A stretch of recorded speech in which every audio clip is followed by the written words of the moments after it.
बंधुओं, दिसंबर महीने की शुरुआत में मंदिर में जाकर चुपचाप दान कर आना, यह एक छोटी सी चीज। बंधुओं, इस एक दान का महत्व इतना अधिक है कि यदि आपने इस एक चीज को मंदिर में जाकर दान कर दिया तो आपके जीवन में चमत्कारी परिणाम आने निश्चित हैं। हर एक समस्या का समाधान चुटकियों में होते हुए आप स्वयं अपनी आंखों से देखेंगे। हमारे शास्त्रों में, पुराणों में और स्वयं ज्योतिष विज्ञान में इस एक दान के विषय में बहुत ही विस्तार से और चमत्कारी ढंग से समझाया गया है। इस एक दान को पंचधा दान कहा जाता है। इस दान में इंसान अपने जीवन से जुड़ी हुई 5 सबसे अधिक महत्वपूर्ण चीजों को मिलाकर एक चीज बनाता है और उस एक चीज को मंदिर में जाकर भगवान के श्री चरणों में समर्पित कर देता है। जी हाँ बंधुओं, यह दान इतना बड़ा है, इतना शक्तिशाली है कि इस दान को करते ही भगवान तुरंत मुस्कुरा उठते हैं और साक्षात आपके सपने के माध्यम से आकर आपको संकेत देना शुरू कर देते हैं। कन्या राशि वालों, आप सभी का दिल से अभिवादन है कन्या मंथन भिंड यूट्यूब चैनल में। बंधुओं, इस पंचधा दान के विषय में शास्त्रों में बहुत गहराई से समझाया और बताया गया है, परंतु यह एक ऐसा ज्ञान है जो पूर्ण रूप से कभी किसी को नहीं दिया जाता है। अब आप सोचेंगे कि आखिर इसमें ऐसा क्या है, तो बंधुओं, यह बात सोचकर हमें भी बहुत आश्चर्य होता है कि क्यों लोग पंचधा दान के विषय में खुलकर बातें नहीं करते हैं, किसी को नहीं बताते हैं, जबकि इस दान का महत्व इतना अधिक है। इस दान से पंच महाभूत पुष्ट होते हैं, दैवीय शक्तियां प्रसन्न होती हैं, तृप्त होती हैं, हमारे पितृ पूर्वज भी संतुष्ट होते हैं और मुक्ति प्राप्त कर लेते हैं। फिर भी इस दान को इतना छुपाकर क्यों रखा जाता है? क्यों इसके विषय में लोग चर्चा नहीं करते हैं? अगर बताते भी हैं तो आधी अधूरी बात ही बताई जाती है। अब हो सकता है कि इसके पीछे व्यापार कारण हो, क्योंकि ये एक ऐसा ज्ञान है जो निश्चित तौर पर फलित होता ही है, इसका लाभ प्राप्त होता ही होता है। इस वजह से इसे एक ऐसी विद्या बना दिया गया है जिसके सहारे से लोग पैसा कमाना चाहते हैं। यानी जो पैसा देगा, मूल्य देगा, उसे ही इस दान के विषय में बताया जाएगा। लेकिन बंधुओं, हम इस दान को आज आपको खुलकर बताएंगे, क्योंकि हम इस दान को माता रानी की सेवा में समर्पित कर रहे हैं और आपके लिए विशेष तौर पर माता रानी की कृपा और अनुकंपा के साथ लेकर आए हैं। तो यह कार्यक्रम आज आपको अंत तक अवश्य देखना है, क्योंकि इस कार्यक्रम में इतनी शक्ति है कि यह आपके पूरे जीवन को व्यवस्थित कर सकती है, बदल कर रख सकता है। तो आपको इसे पूरा देखना है, तभी हमारी मेहनत सफल होगी और आज आप एक अनोखा ज्ञान प्राप्त करेंगे जिसके बारे में आपने कभी सुना भी नहीं होगा, परंतु जब आप इस दान को करके आएंगे तो इसके परिणाम कुछ ही दिनों में आपको दिखाई देने शुरू हो जाएंगे। बंधुओं, दान एक ऐसी व्यवस्था होती है जिसे करने के कुछ विशेष नियम और विधान होते हैं। दान को धर्म के साथ जोड़ा जाता है, यानी कि धर्म का सबसे बड़ा भाग दान ही होता है। और कलयुग में मुक्ति मार्ग प्राप्त करने के लिए, ईश्वर से जुड़ने के लिए और इस माया मोह के बंधनों से मुक्ति प्राप्त करने के लिए दान एकमात्र ऐसा माध्यम है जो सबसे सरल माध्यम होते हुए भी सबसे शक्तिशाली मार्ग बताता है। तो ऐसे में इसके बारे में आपको जानना बेहद आवश्यक है। बंधुओं, हमने बड़े मन से, बहुत ही मेहनत से माता रानी की कृपा और उनके आदेश के अनुसार इस कार्यक्रम को तैयार किया है। अब आपको इस कार्यक्रम को अंत तक अवश्य देखना ही होगा और इस कार्यक्रम में बताई गई बातों को अच्छी तरह से समझकर अपने जीवन में उतारना ही होगा, तभी आपके जीवन में सकारात्मक बदलाव आएंगे और हमारी मेहनत भी सफल होगी। हमारा आपके प्रति जो लगाव बन गया है हमें और अधिक बल देता है, प्रेरणा देता है कि हम आपके लिए और कठोर परिश्रम करें और सटीक ज्ञान लेकर आएं ताकि आपका उद्धार हो सके। तो चलिए आज के इस विशिष्ट कार्यक्रम की शुरुआत करते हैं माता रानी का नाम लेते हुए। तो कमेंट बॉक्स में लिख डालिए पूरे प्रेम, पूरे भाव और भक्ति के साथ, जय माँ भद्रकाली कृपा करो। माता रानी इतनी दयालु है कि आपके ऊपर निश्चित कृपा करेंगी, हमें पूर्ण विश्वास है। इसी के साथ साथ बंधुओं, आपको हम बता दें कि माता रानी के आदेश के अनुसार हमने कुंडली विश्लेषण का कार्य भार उठा लिया है। तो अब यदि आप अपने ग्रहों की दशा और अपने जीवन की अव्यवस्था को सुधारना चाहते हैं, जीवन को सही गति देना चाहते हैं, तो आप हमसे अपनी कुंडली का विश्लेषण करवा सकते हैं। हमने वीडियो में अपना नंबर आपको दे दिया है, आप इस नंबर पर व्हाट्सएप करें। बहुत ही छोटी दक्षिणा के साथ आपकी कुंडली का श्रेष्ठतम विश्लेषण हम स्वयं करेंगे और आपके जीवन का मूल तत्व सार आपको देंगे, जिसमें माता रानी की पूर्ण कृपा और उनकी ममतामयी छाया भी शामिल होगी ही। जी हाँ बंधुओं, तो आप इस सुविधा का लाभ ले सकते हैं। सुबह 10 बजे से शाम को 4 बजे के बीच आप फोन कर सकते हैं, सहायकों से बात होगी, उसके बाद विश्लेषण करके हम आपसे स्वयं बात करेंगे। तो उम्मीद है बंधुओं कि आप हमारी बातें, हमारी भावनाओं को समझ चुके होंगे। अब कार्यक्रम में आगे बढ़ते हैं। तो बंधुओं अब ध्यान से सुनिए, आने वाला यह जो दिसंबर का महीना है, यह कोई साधारण महीना नहीं है। इस महीने में आपके जीवन में 2 तरीके की स्थितियां बड़ी ही मजबूती से बनती हमें दिखाई दे रही हैं। एक, या तो आप पूरी तरह से बर्बाद हो जाएंगे, मिट्टी में मिल जाएंगे, फिर बहुत मुश्किल होगा आपको दोबारा से अपने जीवन की गाड़ी को पटरी पर लेकर आना। दूसरा कि आपका जीवन बहुत उच्चतम स्तर तक जाएगा, आप इतनी कामयाबी हासिल करेंगे जितनी आपने अब तक कभी हासिल नहीं कर पाई है। अब ऐसा हम क्यों कह रहे हैं? हो सकता है कि यह सुनने के बाद आपको थोड़ा सा आश्चर्य लगा हो, एक झटका भी लगा हो कि यह गुरुजी क्या कह रहे हैं। तो अब ध्यान से सुनिए, ऐसा हम कह रहे हैं क्योंकि इस दिसंबर के महीने में ग्रहों की स्थिति बड़ी विचित्र बनी हुई है। सबसे शक्तिशाली ग्रह बकरी चाल चल रही हैं। जैसे कि गुरुजी की बात की जाए, देवगुरु बृहस्पति अपनी बकरी चाल वृषभ राशि में कर रही हैं। इधर मंगल की बात की जाए तो 7 दिसंबर से मंगल देव भी बकरी चाल चलने जा रहे हैं कर्क राशि में। और यदि राहु देव की बात की जाए तो शनि देव के अगले स्थान पर यानी अगले भाव पर राहु देव विराजमान है और यहाँ कन्या राशि में केतु विराजमान है। साथ ही साथ सूर्य और बुध की युति बनी हुई है, जो कि बुध देव बकरी चाल चल रही है। यानी 3 ग्रह तो बकरी ही हैं, जिनमें कि बुद्धि, वाणी और व्यापार के देवता बुध और ज्ञान और ग्रह शांति और पारिवारिक सुख समृद्धि के देवता गुरु और आपके कर्म, आपकी मेहनत और आपके भाग्य निर्माण के देवता मंगल, तीनों ही बकरी चाल चल रहे हैं। और इधर राहु देव की स्थिति शनि देव के बगल से बनी हुई है, जो कि आपको भयंकर पीड़ाएं भी पहुंचा सकती है। लेकिन बंधुओं एक बात याद रखना कि जब स्थिति भयंकर नकारात्मक होती है तभी निर्माण का भी समय होता है। जी हाँ, यानी कहने का मतलब यह है कि जब समय बुरा होता है वहीं से अच्छे समय की शुरुआत के संकेत भी प्राप्त हो रहे होते हैं। परंतु बुद्धिमान इंसान इन संकेतों को पकड़कर अपने जीवन को चमत्कारी ढंग से बदल देता है। लेकिन जो मूर्ख होते हैं वे बस इस बुरी परिस्थिति को लेकर रोते ही रहते हैं। उनसे किया तो कुछ भी नहीं जाता है, ना ही कुछ उन्हें समझ में आता है। बस जीवन के एक ही राग को हमेशा अलापते रहते हैं कि जीवन में बड़ा कष्ट है, बड़ा दुख है, बड़ी तकलीफ है। बंधु अब यहाँ पर हमने आपको जो ग्रहों की स्थितियां बताई हैं उसके अनुरूप आपके जीवन में 2 ही तरीके की परिस्थितियां बन रही हैं, यह भी बताई हैं। तो अब यदि आपने कुछ भी नहीं किया, यूं ही हाथ पर हाथ धरे बैठे रहे, या फिर यूं कहें कि ग्रहों की स्थिति के अनुसार कुछ जरूरी उपाय और क्रियाएं नहीं की, तो फिर तो ग्रह अपनी मनमानी करेंगे। यानी कि वे जिस भाव में बैठे हैं, जिस प्रवृत्ति के साथ गोचर कर रहे हैं, उसी के अनुसार आपको फल देंगे। और उन फलों के विषय में तो हमने आपको बता ही दिया है कि वे घोर नकारात्मक रहने वाले हैं, पीड़ादायक रहने वाले हैं। परंतु यदि आपने चतुराई दिखाई, कुछ जरूरी क्रियाएं की और हम जो आपको बता रहे हैं इस क्रिया को भी कर लिया, तो आपकी यही जो ग्रहों की शक्तिशाली ऊर्जावान स्थिति बनी हुई है, यही आपके लिए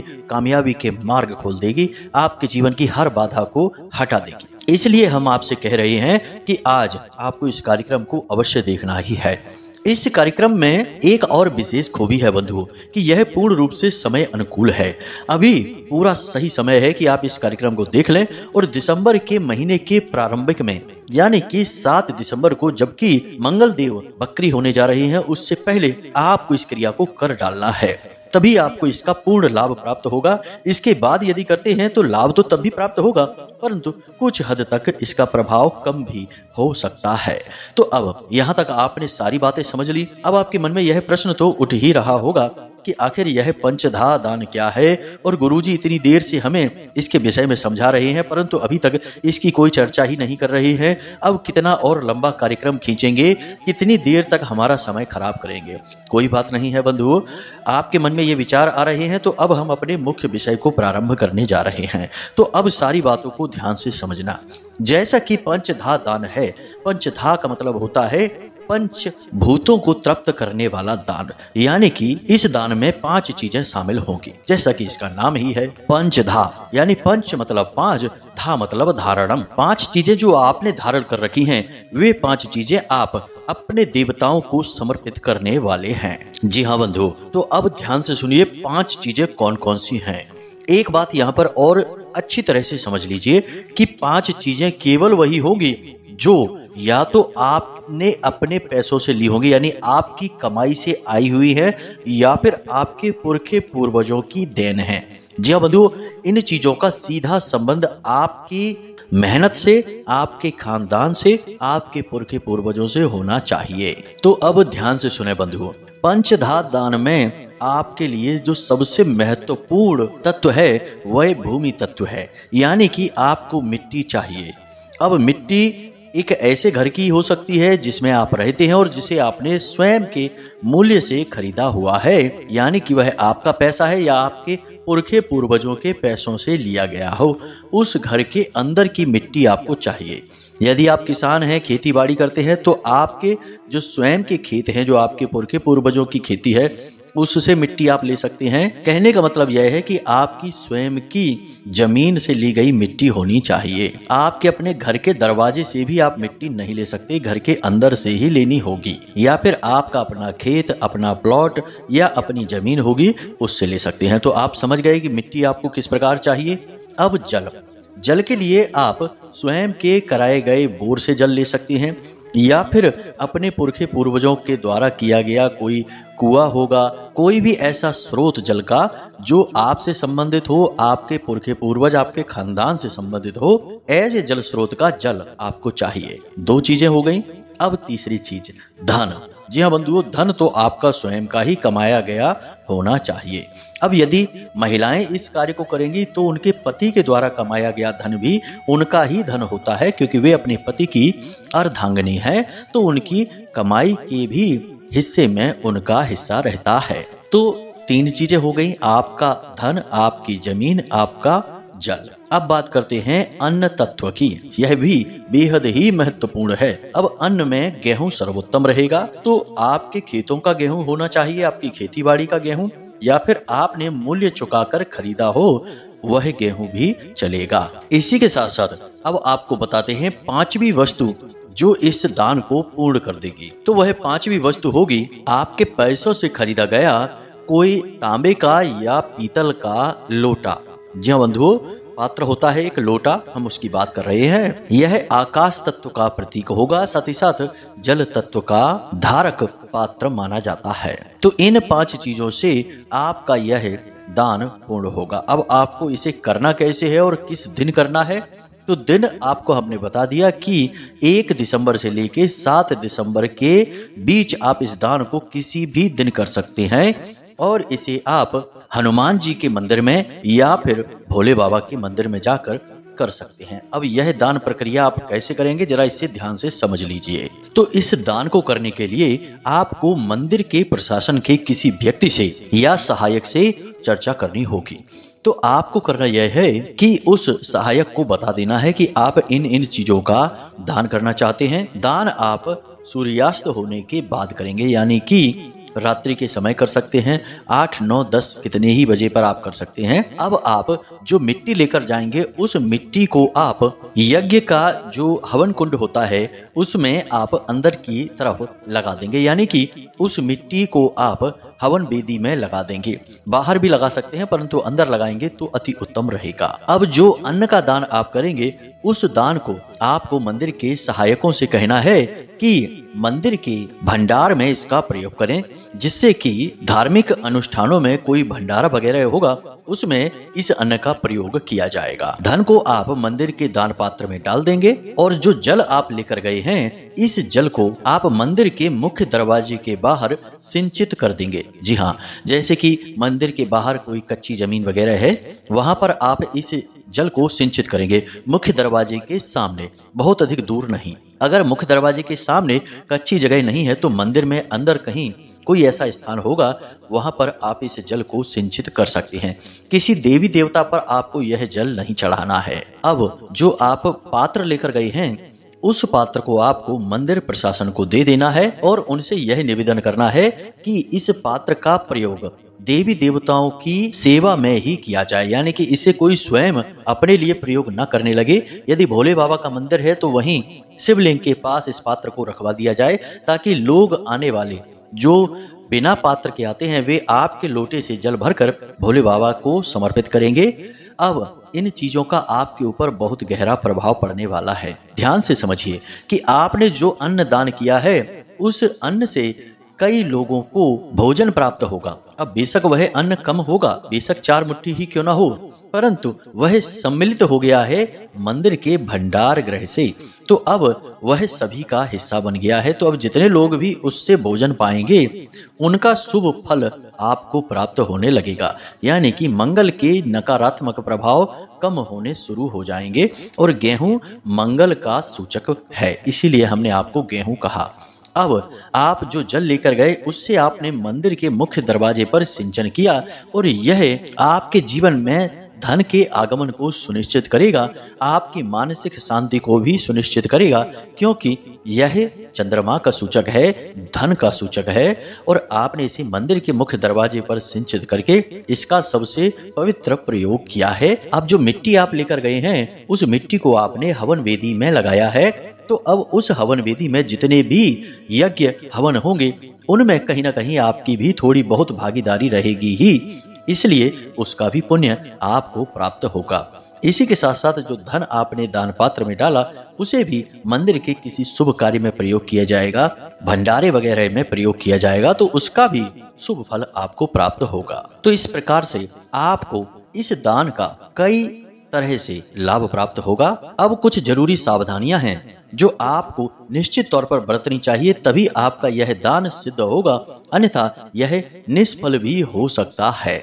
जी हाँ बंधुओं, तो जरा ध्यान से सुनिए, सावधानियां बेहद आवश्यक हैं। तो सबसे पहली सावधानी तो यही है कि इस दान का आपको कोई प्रदर्शन नहीं करना है, किसी से कोई बखान नहीं करना है, इसे जितना हो सके उतना गुप्त रखना है। वैसे भी दान के विषय में इसका गुप्त रहना ही उचित रहता है। जिसने भी दान का दिखावा कर दिया उसके दान का फल उसी वक्त शून्य हो जाता है, क्योंकि वह दान रहा ही नहीं, वह तो उसके लिए प्रचार सामग्री बन चुका है, माध्यम बन चुका है उसके मान और प्रतिष्ठा को बढ़ाने के लिए। तो आपको इसके बारे में किसी से भी भूल कर भी चर्चा नहीं करनी है, बस अपने जीवन साथी से इसके विषय में चर्चा कर सकते हैं, क्योंकि वह आपके ही जीवन का हिस्सा है। जी हाँ बंधुओं, अब बात करते हैं दूसरी सावधानी की।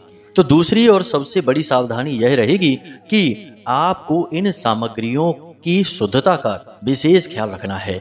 इन सामग्रियों को चुनते समय आप किसी भी अशुद्ध वस्तु और स्थान का प्रयोग ना करें, खुद भी शुद्ध रहें। स्नान आदि करने के बाद शुद्ध शरीर के साथ और शुद्ध चित्त के साथ इन चीजों का संग्रहण करें, तभी ये फलदायी होंगी। अब बात करते हैं तीसरी सावधानी की।